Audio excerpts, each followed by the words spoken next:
recorded live. Good morning and welcome to Author Shine Out Loud. This is your host, Joanne Quinn-Smith, also known as the Techno Granny, and also publisher, author myself of Follow Up Marketing Plan in Your Head, 101 Compelling Reasons to Write One.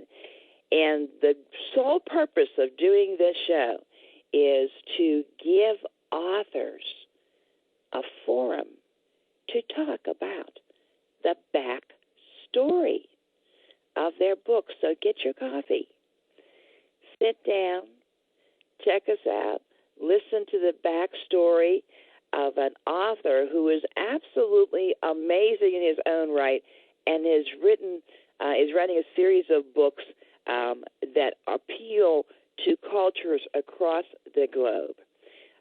So I would like you to pay attention here, and we're going to introduce you to Captain Edward Zellem, active in the United States Navy.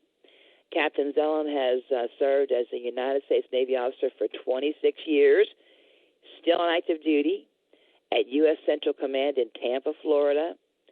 And this is pretty cool for the Pittsburghers who are listening. He is originally from Indiana, Pennsylvania, near Pittsburgh, right? You know where that is. We have the University of Indiana there. He's a trained diary speaker, which we're going to get into, and works side by side with Afghans every day for a year and a half in Kabul and Kandahar. So welcome, Captain Edward Zellem. Thank you for joining me this morning. Well, thank you, Joanne. It's a real privilege to speak with you. And first of all, I do need to say that although I am an active duty Navy captain, everything I'm doing with the books is a personal project and hobby. So I need to say that I'm not representing the Department of Defense here, the United States Navy, Central Command, or anybody else. I'm only representing myself. But. Okay, so also there's a disclaimer here, which we got that out of the way. Okay. But we met at the Military Writers Society of America, and I was so excited because I was talking to Ed at the authors showcase where the people had their books, and he said, "Yeah, this book is in how many languages?" Right now, it's been published in 7 languages, English being the 7th, and of course, it's a bilingual book, so it's in English and Dari, and then 7 other languages. So here he is, and he said it's in 7 other languages. Do you speak any other language? I said, "Ich kann ganz gut Deutsch." He said, "Well, I just happened to bring a German copy by mistake."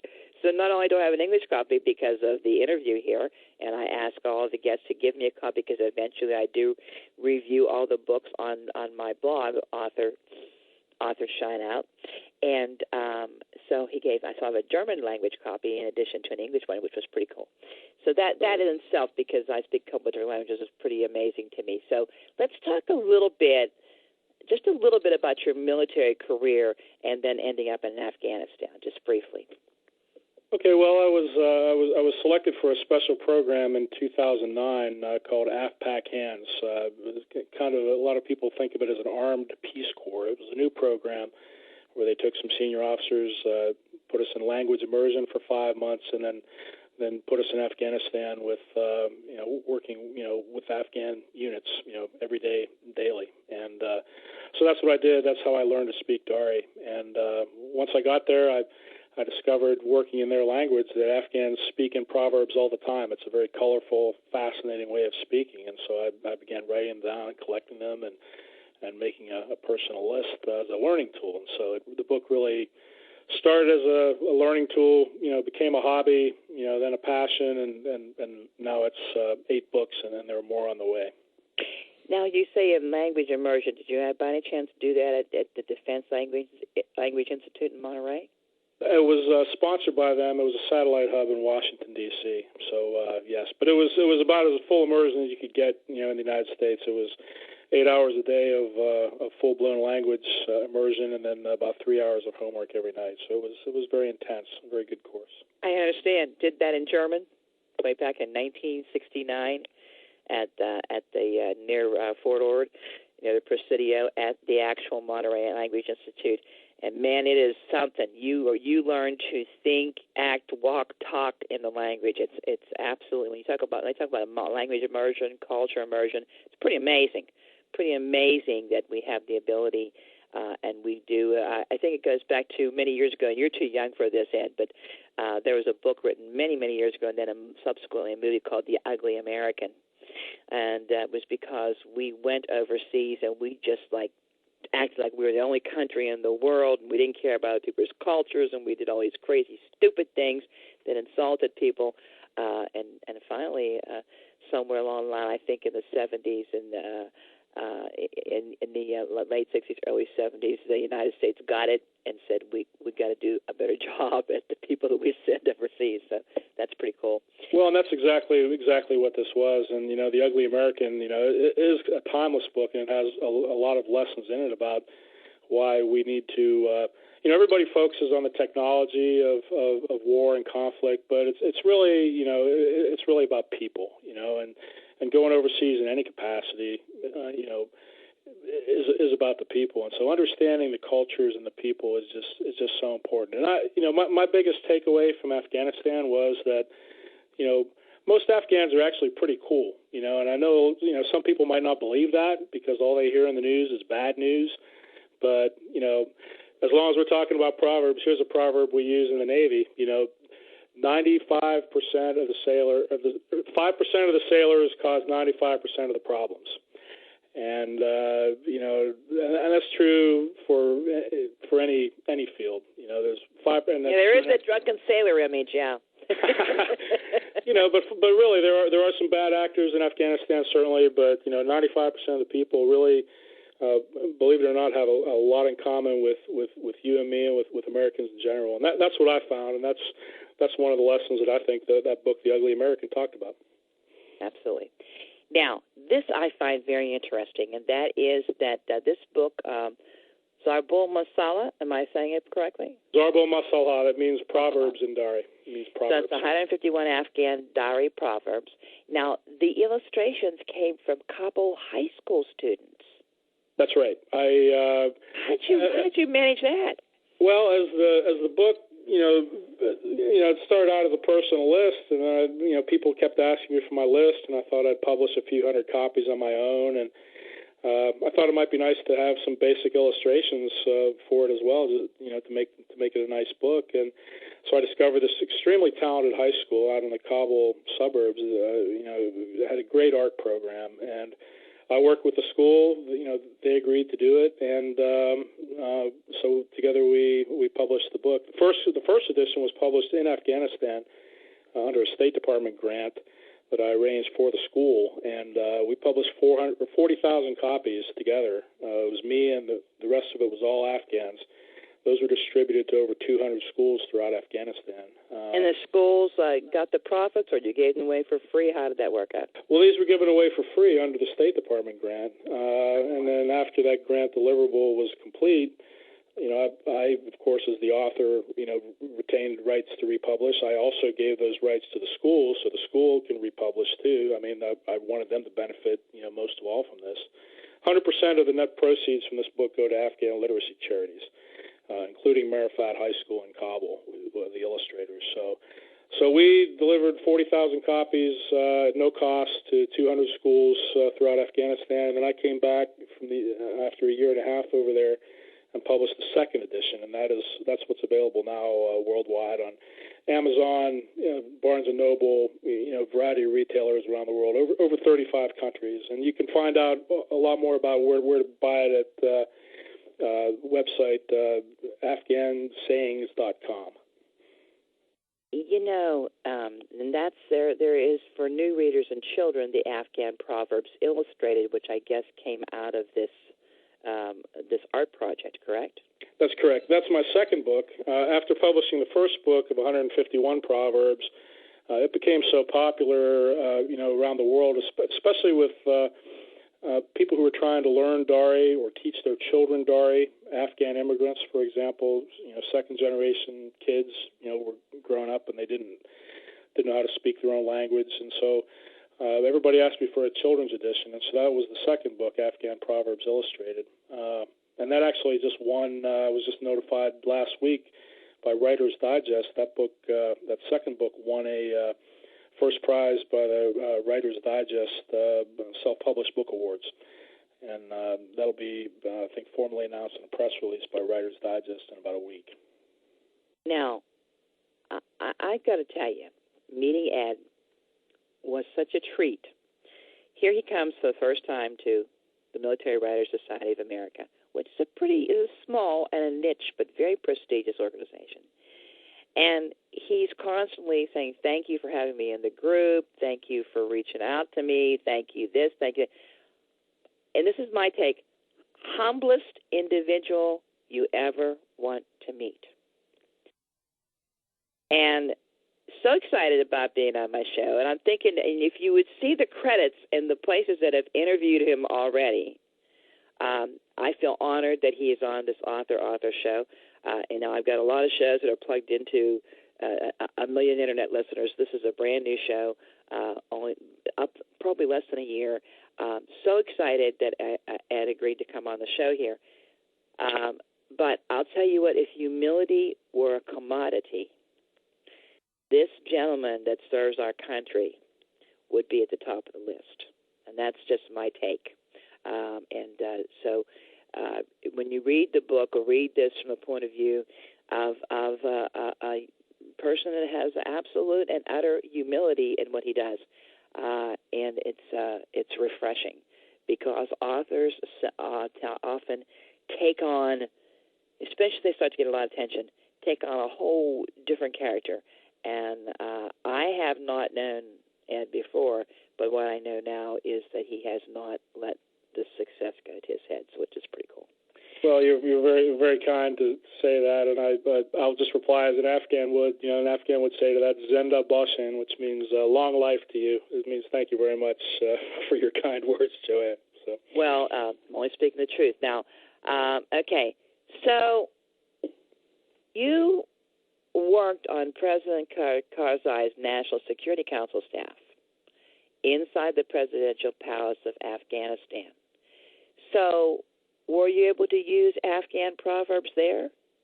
I did. I use them all the time, and that's really where it kind of accelerated my use of the Proverbs. I spent about the first 2 months of my year and a half there in Kandahar, and then I came back up to Kabul, and General Petraeus took notice of some work I was doing with the Afghan National Police, and they were looking to work with President Karzai to set up a new organization inside the presidential palace, basically an Afghan White House situation room that was manned with, a handful of Americans who all spoke Dari like me, and the rest were Afghans. So I led the American group up there. There were just 6 of us, and yes, so we use Proverbs. I use Proverbs professionally all the time in a variety of capacities. As you know from reading the news, sometimes there are differences of opinion between the Afghan government and the American forces. And believe it or not, I was able to use Proverbs to help calm some of those differences down. Anytime you can relate, or you try to relate, I think, to those in another country that speak a different language than you, they know there's a sincerity if you have an interest in reaching. Well, that's right, and it also, it shows that we all think the same. And one of the things about Proverbs is that they're universal. Everybody has Proverbs. And so, for example, I'll give you an example. Up at the palace, when there was a difference of opinion about how some particular event happened, I might say, "Chizi azyab kun, chizi gandom tar," which means the millstone is a little bit dull and the wheat is a little bit wet. And what that really says is everybody is to blame here. It's if you stop and think about it, the millstone isn't working quite right, and the wheat's a little bit wet, and so you're not getting the kind of flour you want. And that's a complicated explanation of a very simple proverb, but every Afghan understands it. And what it means is that both sides have some blame here, and it won't make an Afghan government official slap himself on the head and say, "Oh, of course I was wrong." Absolutely, it won't do that. But what it does do is it opens up the possibility for dialogue and not just argument. It shows that we all know that when bad things happen, there's usually many factors, and more than one person or organization is to blame. So, from a marketing standpoint here, I like it that you're able to talk about that, and you're also able to talk about the fact that General David Petraeus took a personal interest in your Proverbs book project. He did, and in fact, there was an interview. It was just published 3 days ago by the Christian Science Monitor. There was a big article about the books, and the reporter Catherine Prince, who's also an award-winning author herself, and has been honored by the Military Writers Society of America. Catherine wrote a great article, and she was able to get a hold of General Petraeus, and General Petraeus made a really insightful comment about the books in that Christian Science Monitor article, and I would encourage people to read it. You can find the whole thing on my website at www.afghansayings.com. Wonderful. Now, what does Zarbul Masala, what does that mean? Well, in English it means Proverbs. In Dari, that's how you say the word Proverbs in Dari. So the book actually has a very simple title. It looks complicated. But Zarbul Masala means Proverbs in Dari. And the full title of the book is Proverbs, 151 Afghan Dari Proverbs. Okay, so now, again, because this is an author resource show, let's talk a little bit about how you're using social media to promote the proverb books. I put this out in a Facebook post and added at Afghan Sayings, and within just minutes, maybe 60 seconds, I got a notification from Twitter that several people had favorited the tweet. So obviously you have some very, very ardent followers out there. For other authors, perhaps you might like to say how you developed this social media following. Well, it's been a journey of self-discovery, really, and about less than a year ago, I was not a user of social media at all. And so social media is really a language in itself, and a language that can be learned just like you can learn any other language. And, with some guidance and good advice, from a few friends, I manage all of it myself. And, I find especially Twitter is a perfect vehicle to transmit Proverbs, because you can get, Proverbs are short, and it's easy to get them into 140 characters. And so, for example, I tweet out a proverb 3 times a day to account for the different time zones, Central Asia, Europe, and America, where people are following the Proverbs. And in just a short time, I have over 1,500 very loyal followers who retweet the Proverbs all the time because they're interested in them. For those of you marketing your books, and those of you who are cross-promotional listeners from my Monday Morning Marketeer show, pay attention to what Captain Zellem just said. 1,500. You don't need 50,000. You don't need 100,000. You don't even need 10,000. If you have dedicated followers, a small amount of people, a small cadre of social media protagonists can really help you if they're dedicated and they interact with you. Well, and that's exactly right, Joanne. And these are not only very active followers, but a lot of them are very well connected. And so for example, the night I won the gold medal for the MWSA, I waited until it was sunrise in Afghanistan. It was about midnight here on the East Coast, USA, and I tweeted out the news of the gold medal win. And within probably an hour, that had been retweeted and reached over 100,000 people worldwide. And it's still being tweeted around today. So probably hit 500,000 people by now. Because people are, when people are engaged and are interested, and there's content that they like, people want to share that with others. So. Absolutely. Okay, so now this is something for those of us who've been around a while. The Writer's Digest is quite prestigious. If you've been a writer, and I started writing way back in 1967, I did actively and published a few poems and things like that. Didn't really get active in writing other than blogging until recently and writing my book and having some short stories published.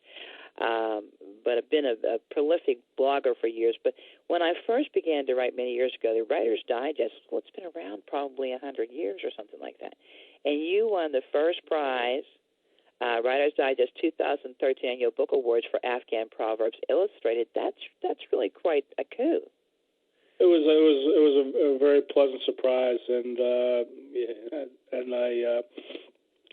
quite an honor. You're right. It is a very prestigious organization, and as I said when I got the gold medal in Dayton for my first book, I'm accepting this award on behalf of all Afghans, and the high school that illustrated the book, because these are Afghan proverbs. These benefit Afghans, and I consider the books a partnership with Afghans.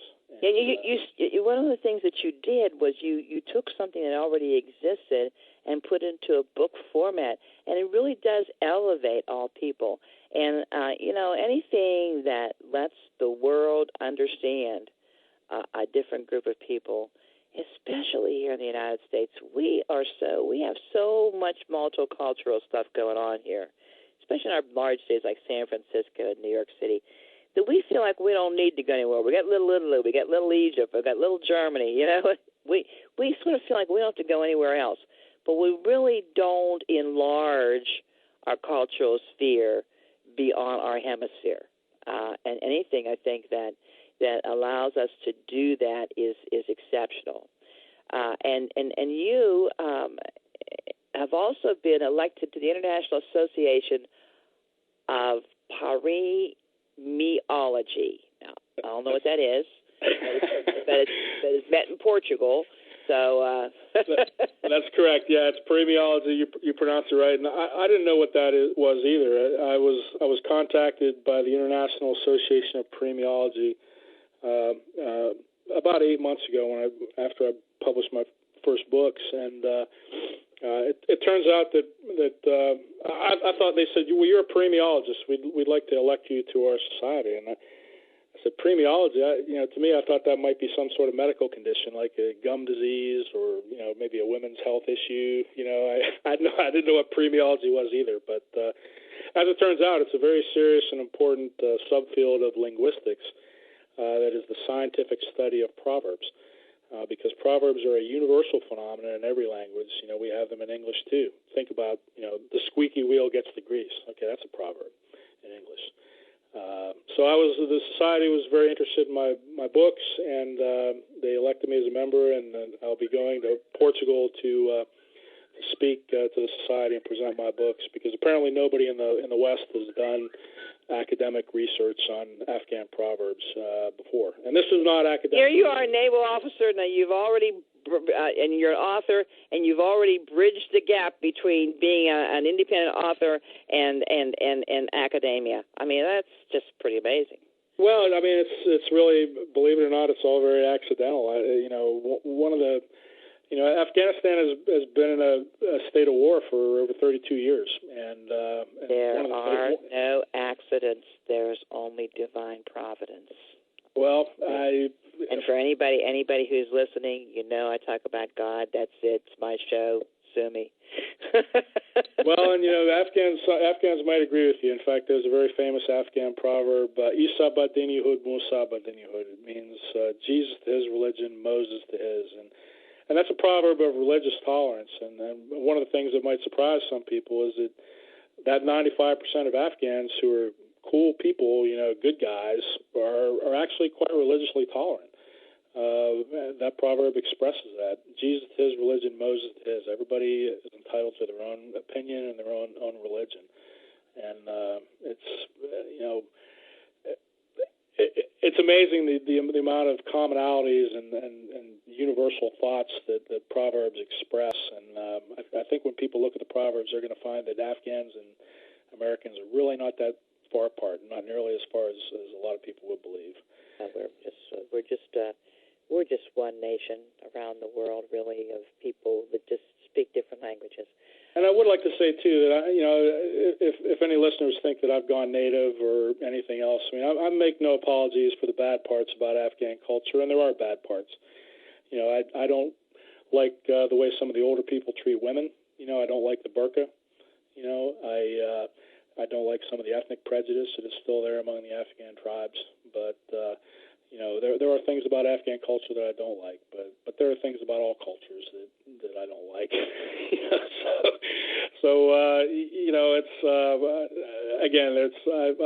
I think it's important to focus on the good parts. And one of the things that you if you have that attitude of abundance, and if you're in a very spiritual way, you will always find the good. You can always find good in everything, and I think it's a really good attitude to take. But it's back to this Parmeology. I just pulled up their website here, and they're encouraging international cooperation in Parmeology and related scientific areas, establishing programs of educational activities with public officials and the private sector, encouraging young researchers in protecting intangible cultural heritage. That's a good one. Organizing conferences of national and international Parmeology and promoting studies in Parmeology, which is the study of Proverbs. I mean, this is pretty cool that you've been nominated for this board. This is very, and I'm sure we'll hear more about it once you go to Portugal for the conference. Just wondering what language it will be in. It'll be in English and Portuguese. Most of the members of the association are academics from professors from around the world, a lot from Europe and some from Central Asia and South America, and a few from America. I do believe Proverbs are a growth industry. I really do, because the world is getting smaller, and one of the things that Proverbs show is that people around the world, regardless of religion or culture or race, really aren't that different in the way they think.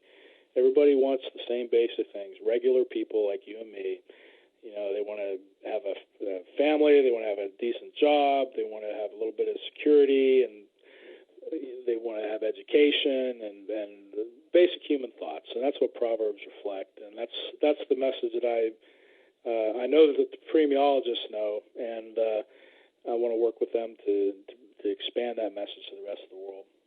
Great. Now, you've got this bilingual book, and it's published in 35 countries, and 7 different languages. So here's a question I like to ask our authors. 2 questions. Did you ever think that writing this book would cause such an international stir, which it has?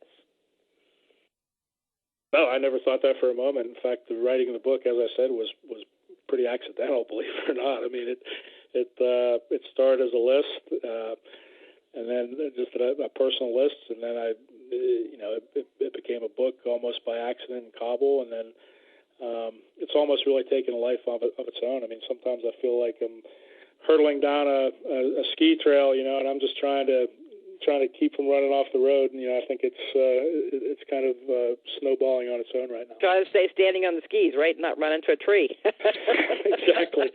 And as a Western Pennsylvanian, I used to ski at Seven Springs quite a lot, and so That's a good analogy. I stay away from the trees. That's right. Okay, so one more question for you, for our authors out there, would-be authors, and people who just want to hear your backstory, I'm sure. Let me ask you one more question, and that is, what's the one epiphany, revelation, personal insight, really, something that you'll understand this, being a Christian, that lit that Pentecostal fire on your head. Basically, it just said, "Oh, duh." What's the one thing that you got out of researching, writing this book, and eventually publishing it? Well, that's a hard question, but I think, and again, it's not a religious book, and I'm not talking about religion here. I'm a Roman Catholic. A lot of people have asked me whether I'd converted to Islam. And that's not true. But let me go ahead and use use a quote that relates to Islam to reply to that. And I won't say it in Dari because it's rather long, but there's a very famous saying from an ancient Persian poet that says, "It is better to win one heart than to do the Hajj 1,000 times." Now, if you understand Islam, you know what the Hajj is. That's the pilgrimage to Mecca that they do every year. And what this poet was saying was, the Hajj is important. It's a very important thing. But it's better to gain one heart than to make that pilgrimage to Mecca 1,000 times. And I really do believe that's true. And for me, people have said the books are about winning hearts and minds. To me, they're about. I think that's a mistake. First of all, it's because winning means somebody loses. I think the books are more about connecting hearts and minds, and that's. I guess that's been my takeaway. Now, where do the proceeds that you mentioned this before, but let's do it again. Where do the proceeds? And my granddaughter's about to walk into my studio here, so you may hear her. Where do the proceeds go from your book? Yeah, 100% of the net proceeds go to Afghan literacy charities and initiatives around the world. So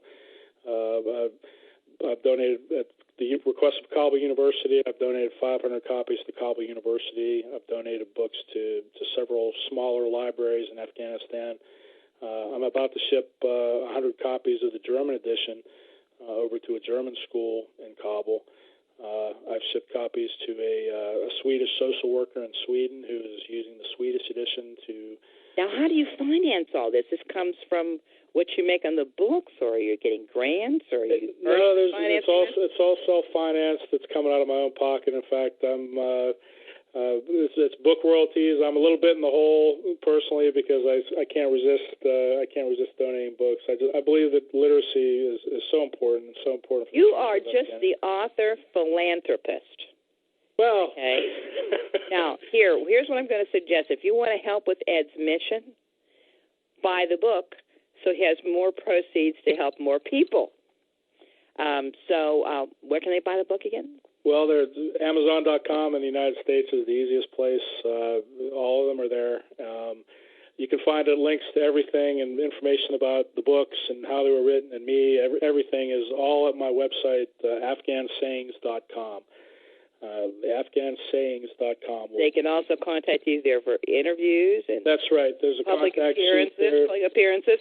By the right. way, I'm not his agent, but I would say that although he gives all the proceeds of the book for free, I would say that Ed is not averse to getting paid to speak somewhere.